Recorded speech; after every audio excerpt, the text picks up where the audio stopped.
What is up, guys? Welcome back to another episode of the Fantasy Fellow Show. My name is Kyle. It is Sunday morning, April 6th. We are like 3 weeks away from the NFL draft happening in Green Bay, where Jesse is reporting live. Good morning, Jesse. Yes, we have the live music announcements. I can't believe Less Than Jake is going to be popping in. That's kind of crazy. That's cool, man.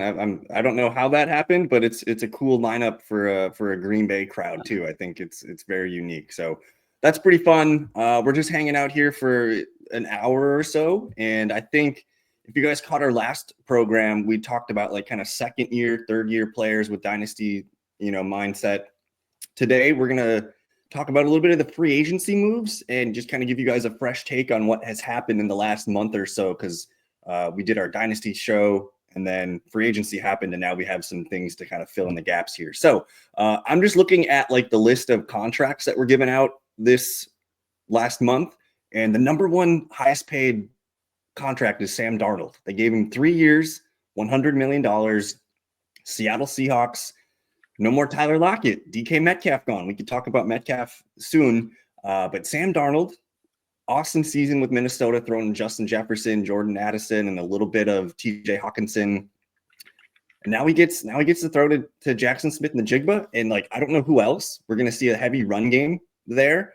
But Sam Darnold, to me, I think he's still going to profile as like a QB2 for Superflex. You're pretty happy, I think, if you have Sam Darnold, because he was you probably picked him up. Like, honestly, in a dynasty league, he was probably a free agent at one point when he was with San Francisco or something, and everyone picked him up last year. But I'm open to Sam Darnold being a solid QB2 for Superflex. I don't know what are your thoughts there with Seattle? Yeah, I mean, it's a changing landscape in Seattle. And I mean, this is a team where I think their defense is still figuring it out. So from a fantasy perspective, I think Darnold's another guy that can be your QB2. You're going to like having that. There's going to be some upside there. JSN obviously is going to, inherit a lot of targets. Cooper Kupp coming in there as a secondary guy. So, it's a completely different landscape now. I mean, you take DK Metcalf out, you take Tyler Lockett out, you put in Cooper Kupp, you don't know what you're going to get from him. I mean, obviously, when you look out for agency when he was not a guy who was really highly coveted. So a lot of, our thoughts probably roll with a lot of what the teams are thinking in the NFL. He's maybe a little washed, maybe the injuries.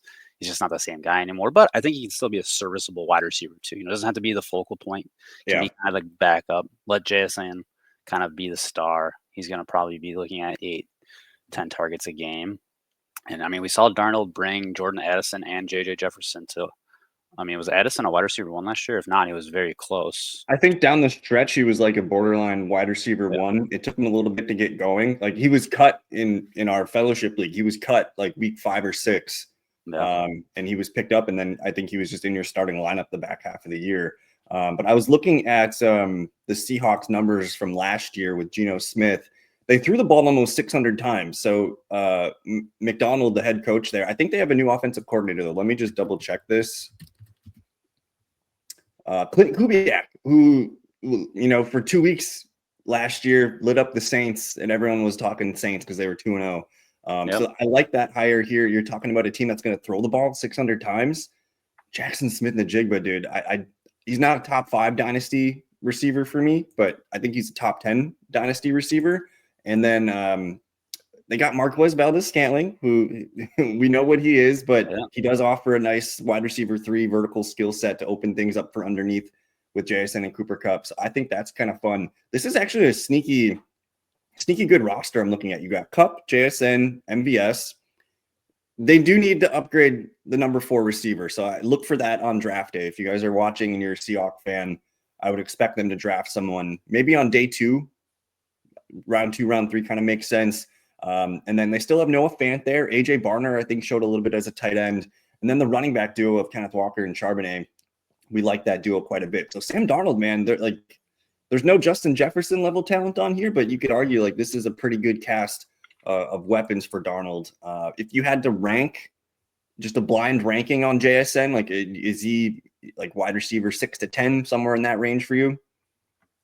Yeah, I mean, just off the dome, he's, this. If you want to, honestly, if you want to buy him now, I don't think that's a bad idea, because after this season, he could really vault himself into like top 5 status. Ooh. I just looked at my rankings, so they updated them on April 1st. If you guys want to check out my rankings, they're on thefellowship.com. I update them the 1st of every month. And then after the draft, we'll have the big update where I include the rookies and all this. But I got him at 13. I need to move him higher. I have AJ Brown at 12, Marvin Harrison Jr. at 11, Ladd McConkey 10, Drake London 9. I think he's probably one of, I'd probably put him right next to Ladd McConkey at either 10 or 11. Yeah, I think that's reasonable. I think I'd stick him over AJ Brown, just given the age gap. Yeah. Given AJ Brown's propensity to miss a few games a year. Then you said who was after before Ladd at 11? All right, I'll kind of read it down for you. So wide receiver 5 for me is Brian Thomas Jr. We're taking Brian Thomas Jr. over JSN. Yeah. Are you taking Amon-Ra, who I have at 6? Yeah. What about Puka Nacua at 7? I was thinking he's like right next to Puka. Yeah. Okay. I have Puka, and then I have Nico Collins at 8. See, Nico's good too, though. So it's like, yeah, it's tough. So maybe 9. I might like him a little bit better than Drake London. I really like this second tier of receivers, though, because my top 5 is Jamar Chase, Jefferson, Lamb, Neighbors, and Brian Thomas. I think that's kind of your clear top tier guys. Yep. Amon-Ra St. Brown could be included in that tier. I think he's kind of locked in at 6. And then this big tier of Puka, Nico, Drake London, McConkey, Marvin Harrison, and JSN. I think you can make arguments. The Puka dynasty outlook is concerning because of Matthew Stafford. We just don't know how long that is. Yep. But yeah, I should probably move JSN up. And then if you have, what's Cooper Kupp's value? Like if you have Cooper Kupp, are you just stuck with him? Yeah, I think so. I mean, maybe he comes out early, has a couple nice games, and you see if you can flip him for a second rounder, or find someone who's got the name value of Cooper Kupp and likes it. But I don't think you want to be stuck. Yeah.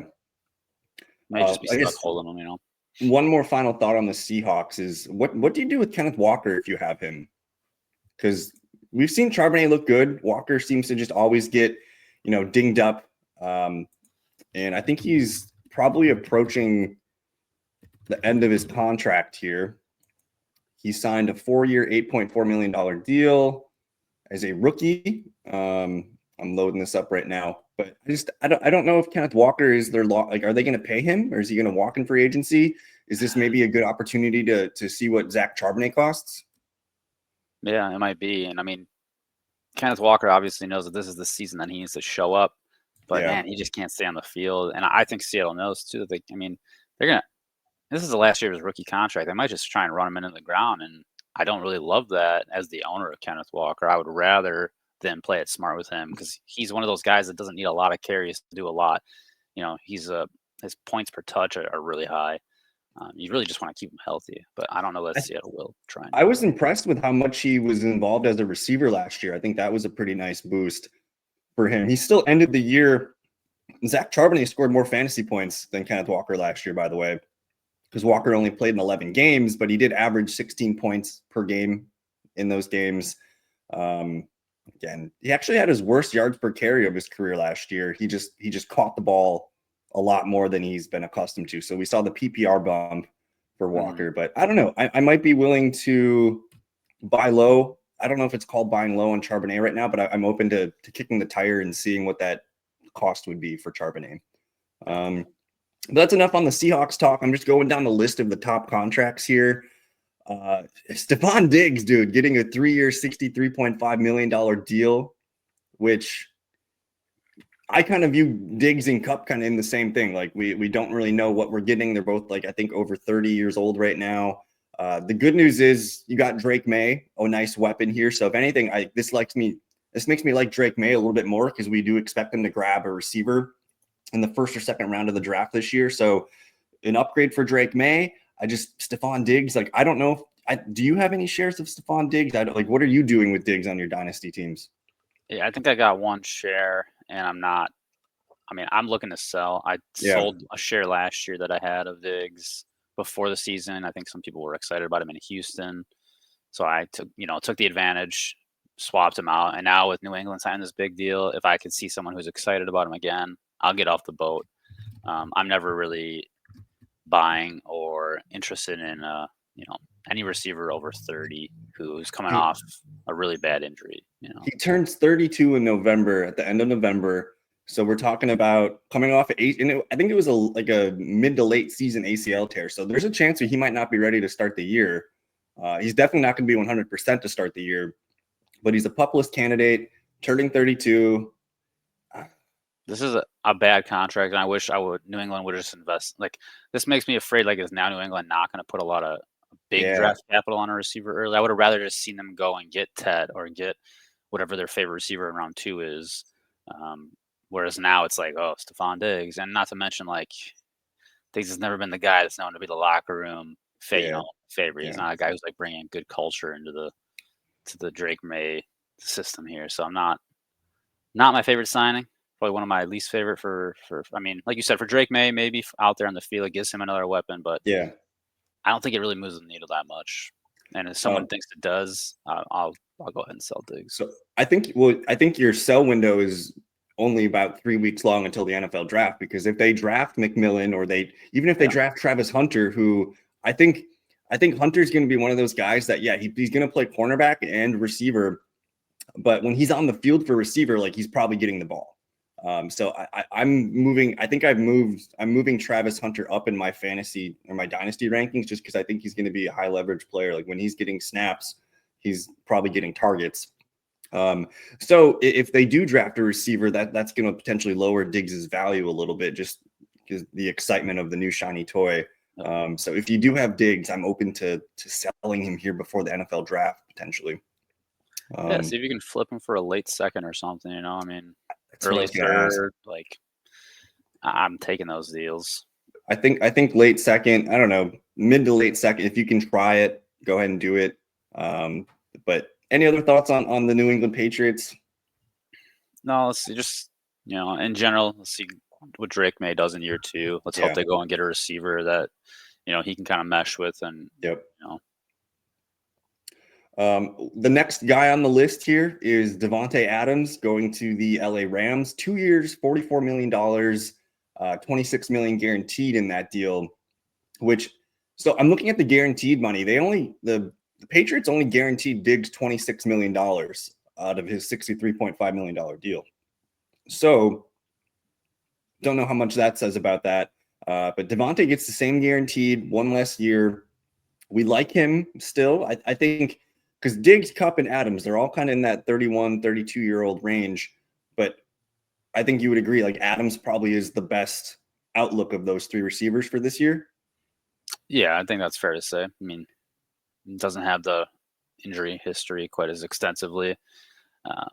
I mean, I guess the biggest issue is, like, at what point does he kind of lose his ability to win in the end zone? But I mean, he seems like a guy who's like pretty. I mean, Yeah. he works out pretty hard. He keeps himself in good shape. I mean, that's still a specialty, is going to be. Yeah.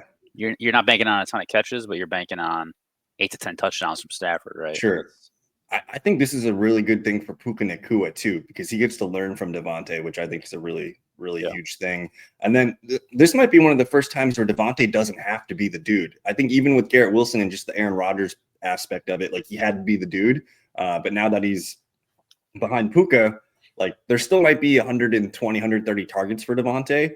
But Puka's still going to get his 160, 170, and Davante can just be there when they need him to be there. So I don't know. I'm not trying to buy Davante Adams, but I'm probably also not trying to sell him, because I think the 1 year outlook looks pretty good. I think if you're in a win now situation, I'm holding. If you're in a rebuild situation, what do you want in return for Adams? Yeah, I mean, I don't think you're getting a first, but maybe you're getting an early second. But then you're trying to, depending on what your dynasty situation is, you don't know who's got those early seconds. So, I mean, I guess, realistically, if you're trying to flip Davante to a win now team, maybe you're trying to find someone on their squad who's, I'm trying to think of a good target for someone as a Davante owner. I mean, you just have to find the win now team and see if you can work a deal out. I'm looking here for Davante Adams. I'm just looking at Fantasy Pros right now. I'm trying to see. They have him at 35 points, and they're giving Davante. Oh, wow. 110, 111, late first round pick value. I think if you can get, but again, so we haven't really talked much about the rookies coming in. I don't know if I'm going to like what I see at 110, 111, 112 this year. You want one of the top 4 or 5 running backs. I think the receivers are suspect. The quarterbacks don't really excite me. There's a tight end or 2 in there. Well, Maybe this isn't the year to acquire a late round first. If you want, maybe it's easier to get a 2026 first, because then the owner's like, oh yeah, I don't feel the pressure of, having, I don't know. So that's probably what I would do. I'd look at 2026. I was just about, that's the exact thought I had. 2026 first. Yeah. Kick it down the road. Maybe the team underperforms and that pick that you think is going to be 9, 10, 11, 12 is really 6, 7, 8. And then you're like, all right, why not? I've gotten pretty lucky at that, where I do those deals where when Javonte Williams tore his ACL, I traded him in both leagues for a first round pick, and one of them ended up being the 101 that year.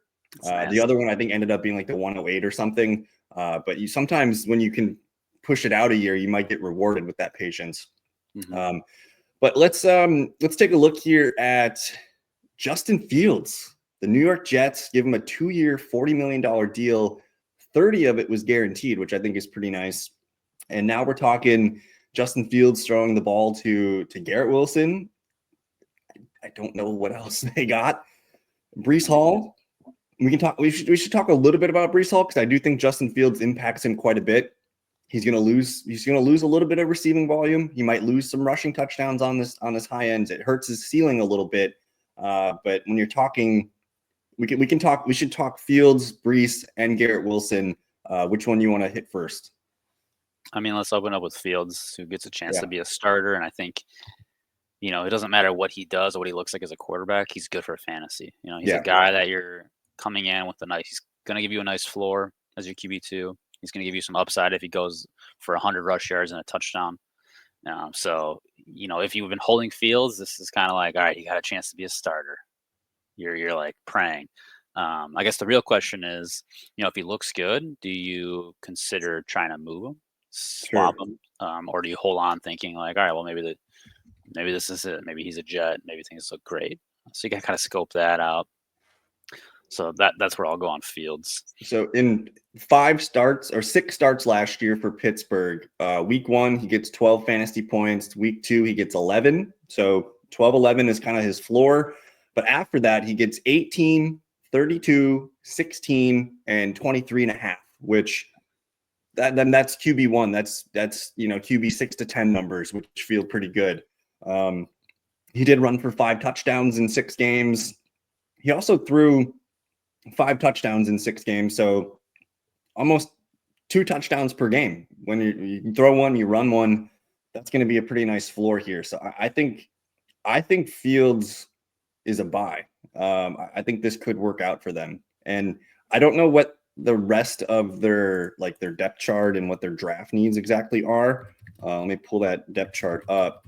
They need weapons, obviously. I think they have Garrett Wilson and not a lot else. They signed Josh Reynolds. Alan Lazard is there. I don't know if Malachi Corley is worth hanging on to. No. They let go of Tyler Conklin, so Jeremy Ruckert is currently slated to be the starting tight end. I don't know if he's a guy that he could be your tight end 2 or 3, worth maybe holding on to. But dude, they're in position to actually draft one of the studs, whether it's Tyler Warren or Loveland. Yeah, that could be a really good fit. I don't know if I'd love it for the tight end, but I love it for Fields. Yeah. I mean, this is a team that's telling you what they want to do. They want to run the damn ball. I mean, so you want to talk about Breece Hall, bounce back season, I think is in the cards. I know you mentioned Fields is going to take some of that rushing work, but I mean, we've seen the studies on what rushing quarterbacks can do for the running backs. I mean, we saw Brian Robinson have a nice little season revival last year with Jaden in town. It's going to probably knock down his PPR upside. So maybe his ceiling is a little bit lower, but I think his floor is going to be a little bit higher. I guess we should probably mention Braylon Allen, who looks pretty good in spurts. It's tough because, you see the potential with Breece Hall, but then you see, the downside as well. Because Allen's going to come in and he's going to take a couple touchdowns. Isaiah Davis looked good too as the 3. So they're just going to be rotating these guys. I think we got to kind of see what the Jets had. I mean, a throwaway season. They fired their head coach, who everyone loved. Rodgers came in and made a mess of things. Let's see what's the new identity of the Jets. What are these because there's some new coaches in town, right? I mean, So we got Aaron Glenn from Detroit, so yeah, defensive-minded head coach, and then yeah, he went out and brought in the Lions passing game coordinator. yeah. So if you think about the Lions offense feeding Gibbs and Montgomery, that worries me a little bit there with Brees. But Brees is like way too cheap right now when I'm doing best ball drafts. Let me just pull up his we'll look at his DraftKings ADP here. So I think he's like a round 3 or 4 guy, and that kind of looks really appealing when especially when you start like a receiver draft. If you can hammer those guys, because right now Brees Hall is pick 36, which you're getting a running back 1, especially just on talent alone. You're getting a running back 1, and then maybe Justin Fields unlocks the running game here too. There's that aspect of it. So I'm in on Brees Hall. You're still holding on to Braylon Allen. But otherwise, Justin Fields, man, 2 years ago with DJ Moore, he just lit DJ Moore on fire. Are we buying low on Garrett Wilson? Yeah, I mean, this is a one target team right now, and it's Garrett Wilson. So if you can find someone who's willing to they've seen enough. They didn't see it. They didn't get it last year, 2 years ago. Maybe you can get Garrett Wilson for a decent price. DJ Moore was wide receiver 6 in 2023, 96 catches, 136 targets, almost 1,400 yards and 8 touchdowns. And even ran a touchdown in. So I don't want to compare DJ Moore to Garrett Wilson. I think they play a little bit differently. DJ Moore's kind of built like a running back. But Garrett Wilson could easily catch 8-9 touchdowns with this team. He could easily get 1,100 yards. You're still getting a wide receiver 1 profile here. And I think people are going to be a little bit nervous about the Jets this year. So I'm open to seeing what Garrett Wilson costs. If you can figure that out, I think we're buying low. Yeah, we're in on the Jets. What it sounds like. We're in on the Jets for fantasy. I mean, it's just going to be so concentrated to these 3 dudes. Yeah, and that's what we want. Like volume. At the end of the day, volume is king. And then if you combine it to like Garrett Wilson, we know he's talented, and we know Brees Hall is talented. So like, regardless of what you think about Fields, all he has to do is feed them, and if he does that, there's going to be production. There's going to be results because there's nobody else on that team to feed. I mean, we can talk about Braylon Allen, but I think the run volume, think about Aaron Glenn, think about the Lions. The run volume is going to be there, where Paul can be Gibbs and be successful. Allen can be Monty and be successful. Where and Garrett Wilson is the man. I mean, there's no question that Garrett Wilson's going to see probably maybe. I don't know. I want to say his career high in targets, but it's possible.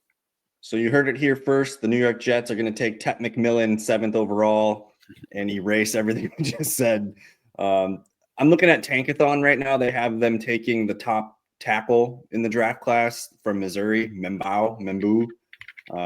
So that would be good if they grab a big old tackle. That would be awesome for just everyone on the offense.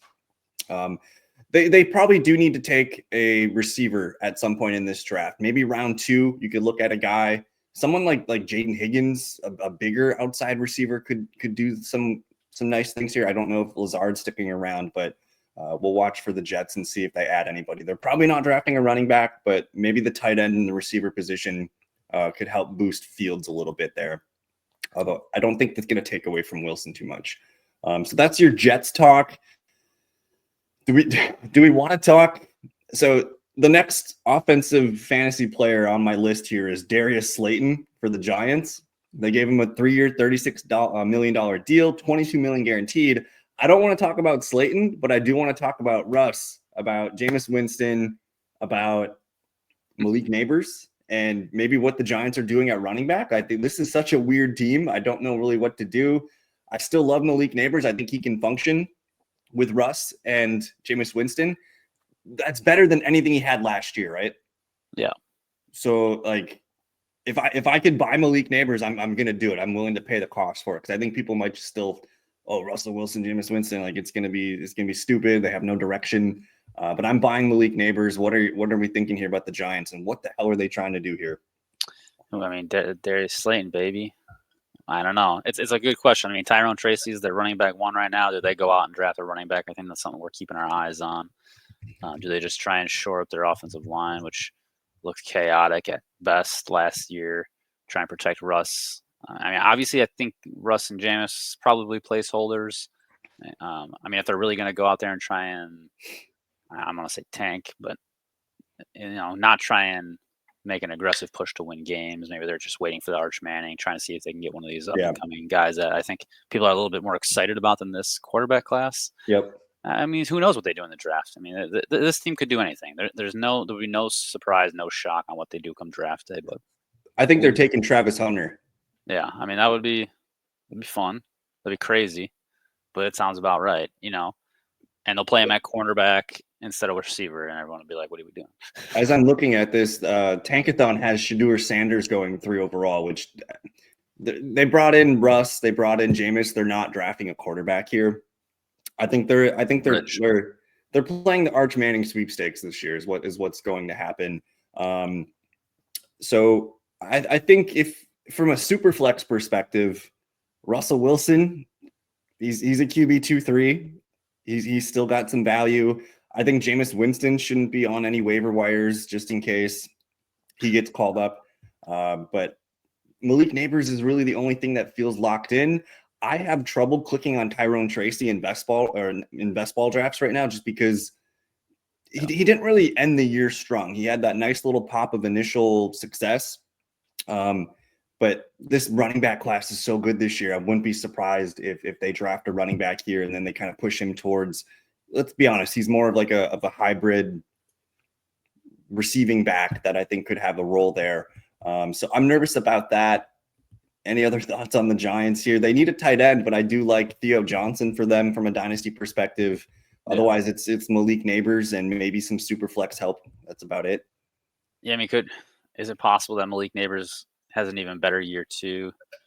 It certainly is, right? I mean, I think we know what Russell Wilson, he has a deep ball. He's got that. Yeah. So maybe we add that, gets added into Malik's arsenal instead of just being fed -2 yard passes all game. So if we can add a couple deep balls, this is going to be a really fun season for Malik.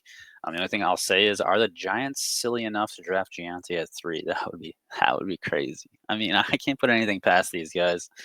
That would be fun. Tyrone's a tough click, like you said. The Giants should really focus right now on build that offensive line. Get ready for Arch. Get ready for Arch. Get ready for your successor. Because I mean, you can squint and see a team that's not that far away. They've got some pieces. But with Tyrone Tracy, I'm just going to look at his numbers real quick. Last year in a full PPR format, he ends up, where is he? I'm in 2023. That's why. 1 second. So Tyrone Tracy, RB26 last year. He had a lot of double-digit games. He had 300-yard games. He was running for touchdowns. He's a receiving threat. If you have Tyrone Tracy, which was either a free agent pickup for you or you drafted him in the fourth round of your draft, I'm probably trying to cash out on Tyrone Tracy. Yeah. We don't even know what the 1-year outlook is for him, let alone a 2 to 3 year outlook. If I can get a second round pick for Tyrone Tracy, I'm probably doing it. And again, like if I could take a 2026 second round pick, I think that's totally fine too. So I'm probably out on Tyrone Tracy, even though I do think he's an NFL caliber player. I don't know if he's a starting running back. I think he's more of just a nice tool for a team. Like a Jalen Warren type, maybe sure. with, if he sticks around, maybe he'll have that PPR role with Russ at quarterback. I mean, that's not what you want to be chasing. That's not the upside that you're looking for. So yeah, that's the New York Giants. Juwan Johnson. Do we need to talk about the Saints at all? Oh God, talk about a disaster. They're in the Arch Manning sweepstakes, are they not? Yeah, I mean that could be the kind of poetic landing spot. Yeah, Archie lands back home. The Mannings rejoice. Because I mean, what are you doing with Chris Olave? What are you doing with Alvin Kamara, Derek Carr? It's probably a 3 or 4 win team. Like they just need to eat it. Like get the bags ready. It's going to be a long season, I think, for the Saints. If you have Kamara, then can you get a second round pick for him right now? Probably. You can flip him for a late second. But we're holding Olave. We don't want to. Yeah, We don't. you have to hold Olave. I mean, no one's going to be paying you a price that I think is even like sufficiently close to his Yeah. upside, especially if we're talking about next season with Arch Manning coming into town. If that does come to fruition, you're going to be really upset that you sold Olave for a second. I mean, I don't even know if you're getting first for Olave right now.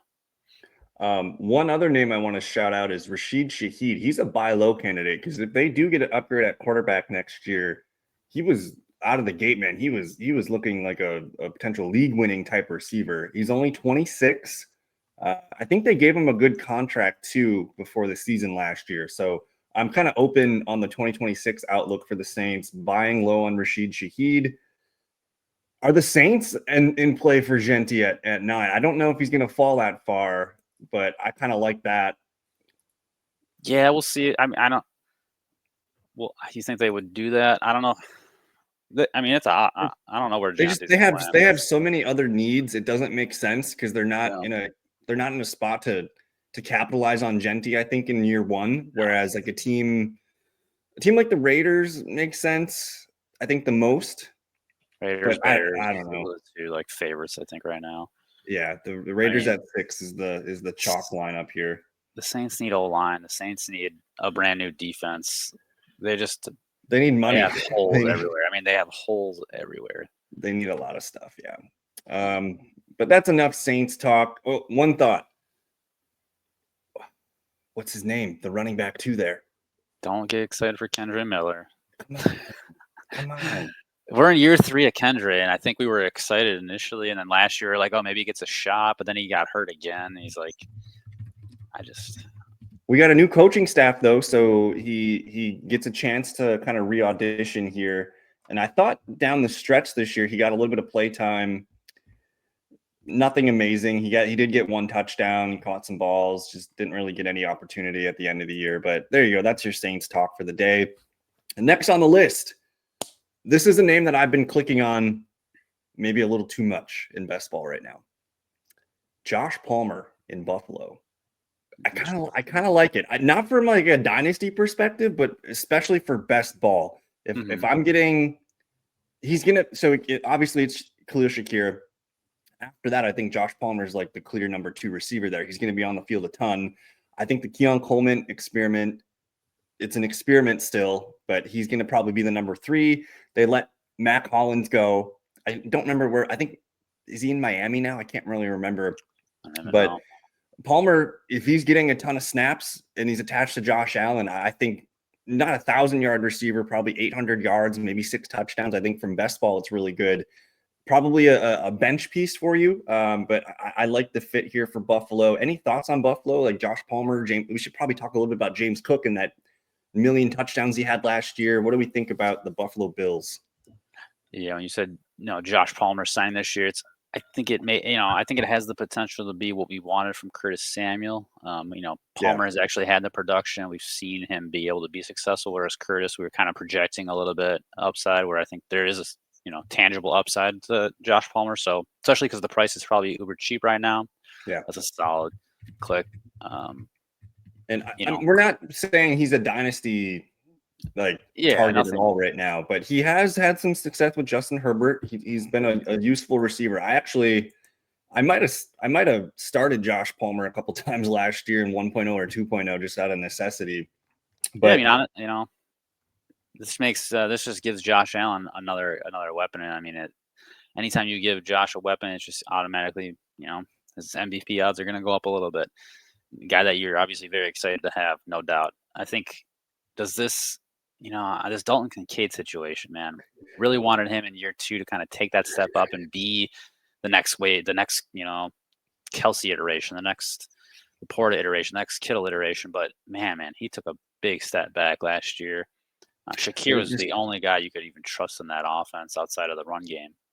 Are we buying Shakir? Like, I think he's like a really he looks great as a wide receiver 3, but I think he's going to give you a little bit of wide receiver 2 upside on most weeks here. I just want to see where he ended up finishing last year, but we both really like Shakir. I can't remember. You probably added him for free at some point.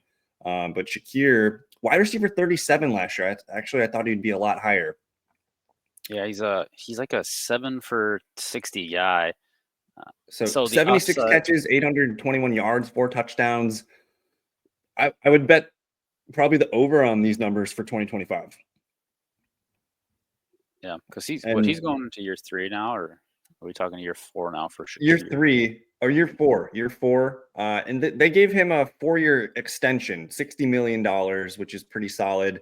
And last year, man, let's see, 1, 2, 3, 4. In the 18 games that he played in, only 4 games were under double-digit fantasy points for PPR. So, again, we're not talking about a super exciting ceiling player here, but he's a guy that, especially in leagues where, like our leagues, we start 2 flexes. Like, he's definitely a starter in that situation. So we like Shakir, and just adding Josh Palmer, it doesn't take away from Shakir. That's not their paths don't mingle on the field. So, we're buying Shakir if we can for like a second. Like, would you buy him for a second round pick? What do you think? Yeah, I mean, I think he's just safe, secure guy to have in your flex every week. So Yeah. whatever you feel is a good flex price, which is probably a late second, maybe, or early third rounder. Well, here's what my mind is thinking about: like, how many receivers in this draft class would we take over Khalil Shakir for the next 4 years? Yeah, I mean, that's maybe 3 or 4. right. So that puts him, to me, that means if Shakir was in the rookie draft class, like, where am I taking him? I might take a late first, early second round pick on Shakir if he was available in a dynasty draft. So if I can get him for a third round pick, like, I'm doing that today. Like, yeah, so go. Worth, you never know. I remember Hurts just throw an offer out. You never know what you're going to end up getting at the end of the day. Yeah.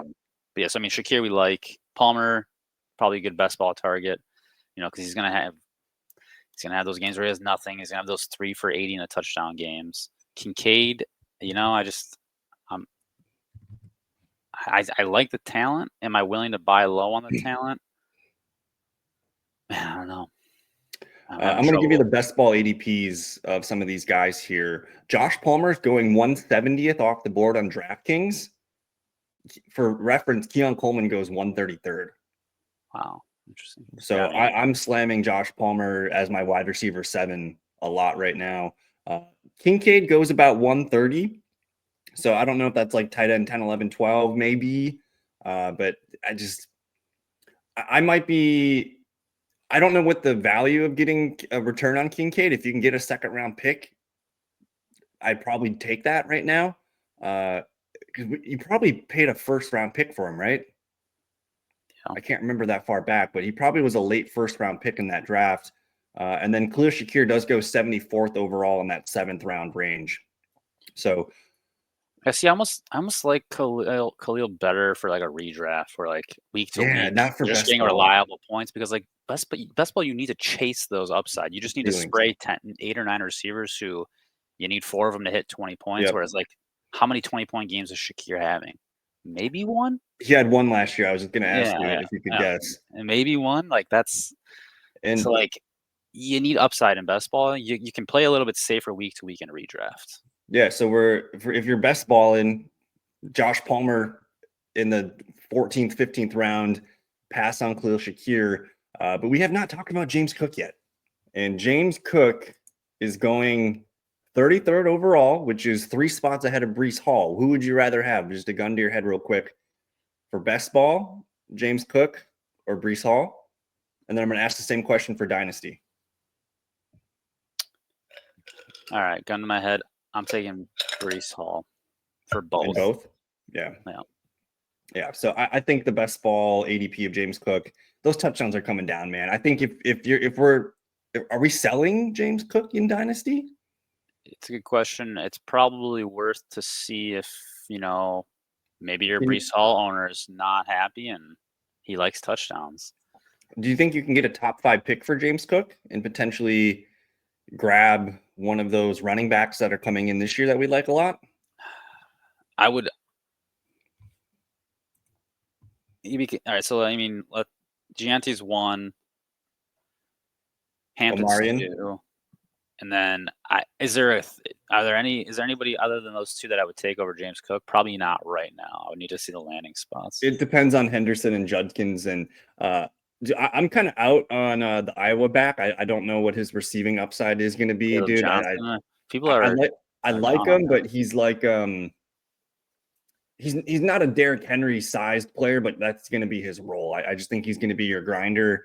If you put Caleb on the Chicago Bears and you put him with DeAndre Swift, I kind of like that kind of package where you put him on the New York Giants with Tyrone Tracy, like that kind of situation. That could be your Monty Gibbs situation that we were talking about for the Giants. So maybe he's David Montgomery. Maybe that's a good comp for him, but I don't know. You need a top 5 pick gets you one of those, either one of the Ohio State backs or the top 2 backs. And then maybe if McMillan lands with New England, I'm going to like that probably. Yeah, I mean, I think I would probably take the top 5. I'd have to think about it. Top 2 for sure. We'll know soon. We'll know soon enough. But there's your Buffalo Bills talk. We're going to move on down to the Denver Broncos. They gave Evan Engram a 2-year, $23 million deal, 16.5 guaranteed.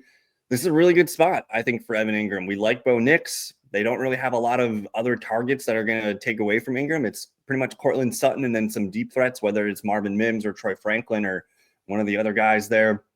But Engram walks into a pretty good situation. He was injured a lot last year, but when he was on the field, you were probably starting him from a dynasty perspective. I think he's still young enough to be a tight end 1 for the next 2 years, at least the length of this deal.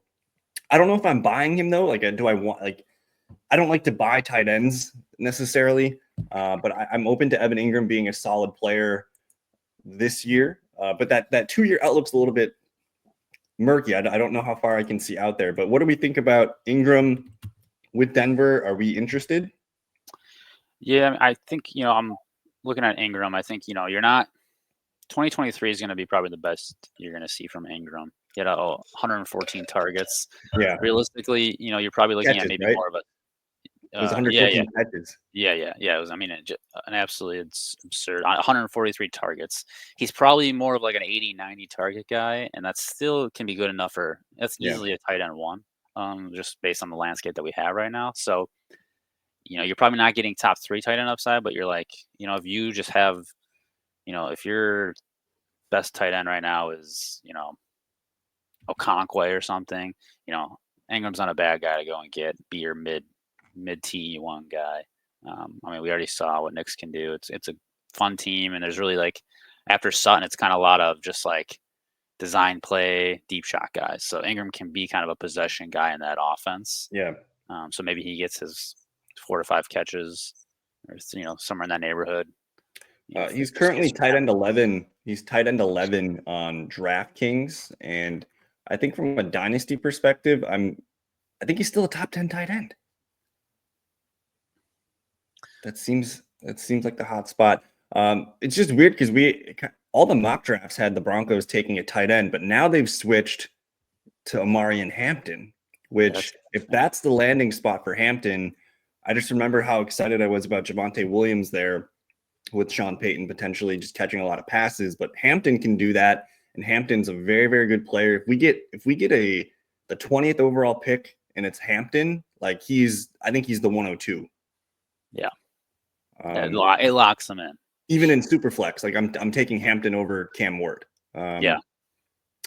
It's the nut landing spot. Javonte Williams is gone. They have just a couple journeymen there. Jaleel McLaughlin, they don't have anything on their roster right now that's going to take away from Hampton. So that could be a really huge spot. I think we haven't really talked about it, but like if you're trying to move up into the draft, that 102 spot, I think is probably pretty valuable right now.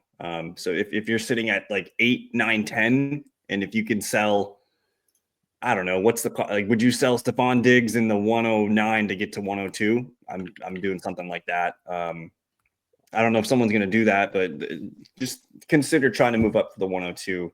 But the Broncos, man, we talked about Bo Nix last time. I don't know. I'm a little bit nervous about if they do draft Hampton. I think that takes because they just didn't have any production at running back last year, so it was all on Bo Nix. Mm-hmm. A little bit nervous about just a little regression with Nix. And you just think the floor maybe a little bit just based on he rushes a little bit less.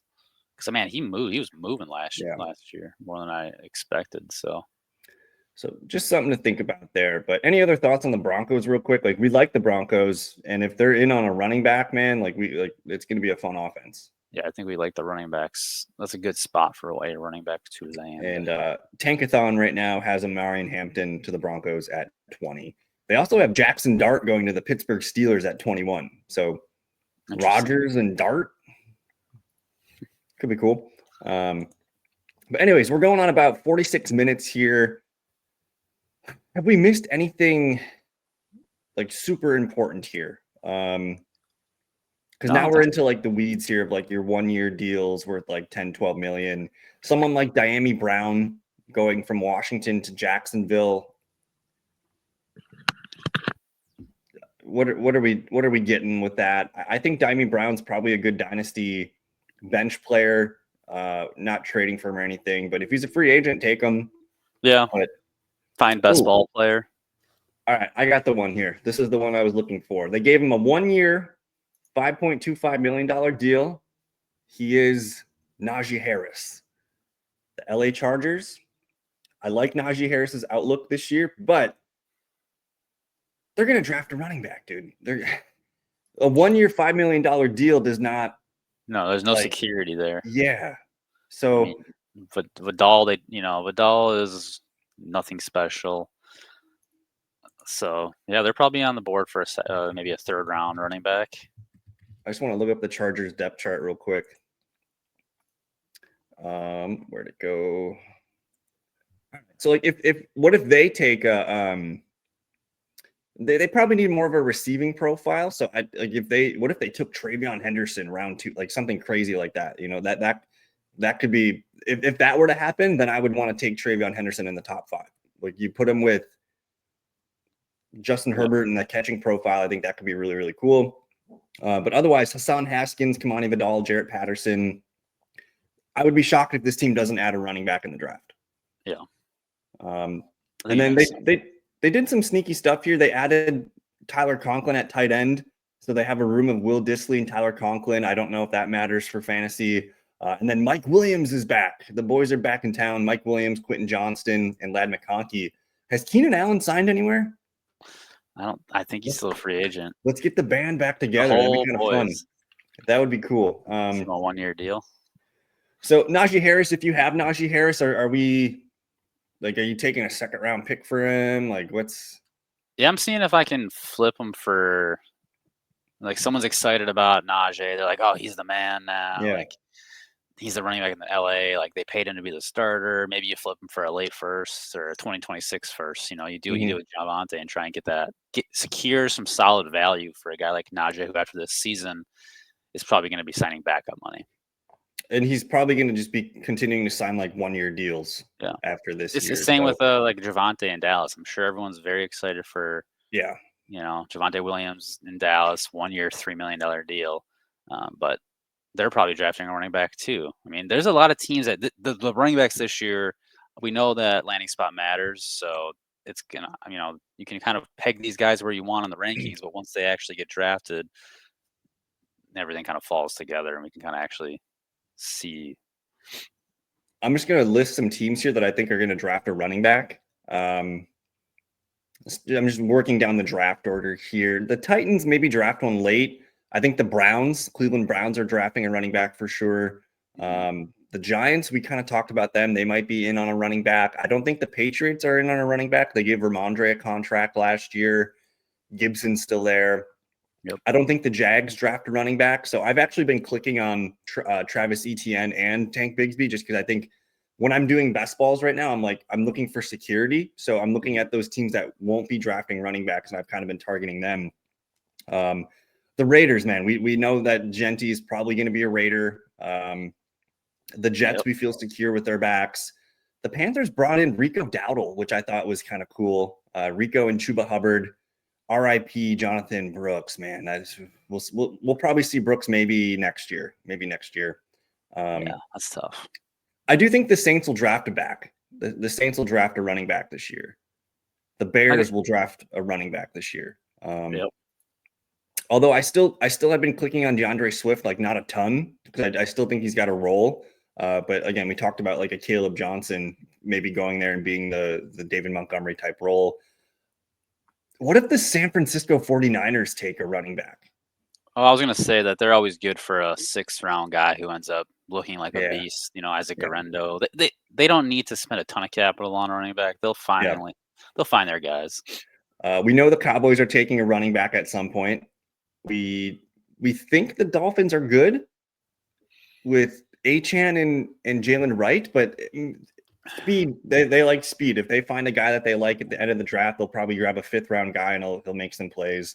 Yeah, the Colts are not taking a running back. I feel maybe a late one because just Trey Sermon, whatever. Yeah. The Falcons are secure. They're not taking a running back. I think the Cardinals are a safe bet. I've been taking James Conner and Trey Benson a lot. The Bengals, Chase Brown, but with them bringing in Samaje Perine, I feel like they're not drafting a running back. What do you think about that? I mean, yeah. I mean, it's probably not any real capital, so probably a safe bet. A 5th, 6th-round pick, maybe at best. Are the Seahawks with Charbonnet and Walker? I think they're probably secure with their running backs. Maybe a late guy. Yeah. Tampa Bay with Bucky and Rashad and Sean Tucker there. I think that's probably a safe spot to remain. It's a solid trio. The Broncos are taking a running. If Hampton goes to the Broncos, man, again, I'm 102. I think in a super flex is what I'm doing with Hampton. Mm-hmm. The Steelers. That's another good fit for a guy like Caleb. Yep. The Chargers we just talked about. The Packers probably not taking a running back here. What about the Minnesota Vikings, man? Aaron Jones. They brought in who'd they get? They got Jordan Mason. They traded for Jordan Mason. So maybe they look for like a receiving profile late in the draft. But I feel pretty good about Aaron Jones being the guy. And then I have been clicking on Jordan Mason in best ball. Yeah, and I mean, I liked the profile of Ty Chandler for a while, so I'll be surprised if they do any real capital on a running back, but maybe a 4th, 5th rounder could be. Yeah. Houston Texans, man, they can totally draft a running back. Joe Mixon needs a number 2. It's kind of like when the Cardinals took Trey Benson last year. You got your James Conner, you got your guy waiting in the wings. If they were to draft a guy, I think in the 3rd or 4th round, I'd be interested there. The Rams, they got Kieran, they got Blake Corum. That's probably a safe spot for those two. Yeah. What about the Baltimore Ravens, man? They got Henry. We like Justice Hill as a receiving back. Maybe we see a little bit more out of Keaton Mitchell. I don't know. Yeah, that'll come down to how they feel about Keaton. Is he healthy? Yeah. Does he? Because they probably don't need one, but you have to start thinking about contingency plans for Derrick Henry. The Lions are not drafting a running back. What about the Commanders, though? I don't feel secure about Brian Robinson. I think Austin Eckler is still going to be involved this year, even though he's older. And then I still have a soft spot for Chris Rodriguez. I think he's a good number 3. But if you put Quinshon Judkins on that team, I think we're pretty pumped about that. I'm probably selling Brian Robinson Jr. if I have him. Yeah, I think his days are numbered. I don't think he's like gonna ever be the guy that you feel comfortable with as your starter. Right. And it would be interesting. I mean, that would be an interesting landing spot for a running back for sure. Brian Robinson kind of reminds me of like Jordan Howard was when he was with the Bears. If you remember back when he was a good back for a few years, and he got a chance with Philadelphia, but he just couldn't get another contract. So that's kind of how I feel about that. The Buffalo Bills not taking a running back, I feel pretty good about that. James Cook, I've been taking shots on Ray Davis late as well. What about these dang Kansas City Chiefs, man? They brought in Elijah Mitchell. I don't know if you saw that. Mm-hmm. What are you doing with Isaiah Pacheco? Oh my goodness. Teams are he's the kind of back that like I think teams in the last offseason were paying like a 1st rounder to get Pacheco. They were like, people were excited about Pacheco. I think it's just a stark reminder is like these undrafted guys or these late round guys. You can't put too much capital in after 1 year. You can't trust it because as easily as they come, they go. And man, Pacheco's tough. I mean, I'm not buying low. What's he even worth in a trade right now? And they brought back Kareem Hunt. Yeah. I mean, Hunt outproduced Pacheco, and it wasn't even really close. Yeah. And down the stretch, they had a chance. They went to Pacheco, they gave him a chance, and Hunt was just the guy that they rolled with. So I have been taking shots on Elijah Mitchell late in drafts, Yeah. best ball draft, like round 20. Like Yeah. give me a chance. If I get 2 games out of him, I'm happy. they definitely it wouldn't not shock me. They don't have a lot tied up in their running back core, so it wouldn't really shock me if they went and Carson Steele, No way, not Carson alligator Steele. boy. I do think I would be shocked if they draft a running back in like day 1 or day 2. But looking at some guys that they could potentially draft, like, do you know the name Bashal Tootin yet from Virginia Tech? Tootin. Tootin he's interesting because he played at a small school and then he was awesome at the small school, goes to Virginia Tech and he was awesome again there. He's kind of like Scatabo, who was at Sacramento or whatever, and then he did it again at Arizona State. But Tootin lit up the combine. He's a really good specimen, probably a round 4 or 5 guy. I'm very curious if the Chiefs do draft one, I'll probably be interested. But otherwise, who's the last team here? The Eagles. They're not drafting a running back. AJ Dillon, man. They got the biggest quads in the NFL between him and Barkley. Yeah. So that was a good little exercise, just thinking about who can maybe be looking at running backs. A lot of teams. Yeah. That just goes to show, I know we talked about it maybe last week, how quickly the dynasty running back cliff is on guys you want and guys you're very nervous if you have. And I would say this year is probably the year to draft 2 running backs in your rookie. If you have 4 picks, I'm probably making 2 running back picks. Yeah. If you have 3 picks, I'll probably think about that a little bit. But if you have your standard 4 picks, I would recommend try and get one of those top 4, top 5 running backs, and then there's going to be a sweet landing spot for one of these other guys that go on day 2, late day, or early day 3. So we'll watch for that. But I don't know, man. We're on 57 minutes here. We're almost done with the Dynasty Power Hour. Any final thoughts? What are we thinking so far? It's April 6th, man. We're 3 weeks away. It's crazy. It's April 6th. Man, a lot's going to be happening in the next month, so we're excited for it. We're currently in smoke and mirror season, so everything you hear is probably a lie. Yeah. Everyone's starting to talk down on Tet. Is that smoke and mirrors? Everyone's saying Shadir is going to be the slide. Is that smoke and mirrors? We don't really know. You got to stick to, if you do go out there, if you're looking at these prospects, if you're doing your own film, and stick to what you see, stick to what you feel. Don't get persuaded by everything you hear right now. And just draft capital is going to be everything. I get frustrated with what we do because it's like everyone does all this work before the draft and talking and things like that, but we don't know anything until we know where they're going. Like that can change things dramatically. And it's also like the difference of Amari and Hampton going in the first round versus the second round. Like that's massive. Like first round running backs, man, like you want those. Mm-hmm. It's almost like the surest thing in a rookie draft. A first round running back, like I'm just going to take them. It doesn't even matter who, like I could just remove the name and I'm just going to take that player. So over under 3 running backs in the first. I think we're locked into 2 now. I think the line's probably at either it's 2.5. It's probably at 2.5 now. I haven't looked that up, but I would assume it is. I'm just thinking if I could find somewhere that's plus odds to say exactly 2 running backs in the first, I'll take it. Sure. Okay, that's a good way to think about it. But I don't know, man. This was fun. We just completed the show here. I hope you guys enjoyed the show. We probably got. I don't know if we'll be able to get one more of these in. Maybe we wait till after. I don't know. We'll see what the time schedules because we got Easter Sunday before. So I don't know what you got going on, but what are you doing? We'll figure something out. Should be a live draft, a little live stream. Just, we don't have to do anything. Just like watch the draft, man. Live draft party. I'd be open to that. Doing for it. Maybe a little Thursday night watch party. What are you doing Thursday night? Yeah, Same thing I do every Thursday night nowadays. Wait for the All baby right. to come. We'll figure it out. We'll be in touch with you guys. But I want to thank you for watching. If you made it to the end, we appreciate you. Don't forget to like the video, subscribe if you are new. And yeah, we'll see you guys soon. Peace. Got me feeling icy.